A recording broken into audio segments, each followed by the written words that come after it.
un applauso speciale a Franco De Nanni che è tornato a trovarci. Ti aspettavamo da tempo, ti sei fatto un po' desiderare. Un po'. Cosa hai da dire a tua discolpa? Beh, insomma, niente. Più che altro il discorso è dovuto così a motivi di lavoro, più che altro.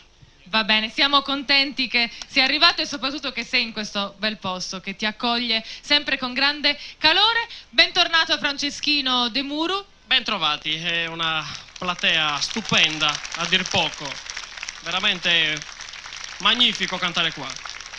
Benvenuta alla Fisarmonica di Graziano Caddeo, benvenuto Graziano e benvenuto anche a Bruno Maludrottu con la sua chitarra che accompagnano ora Canto in Re.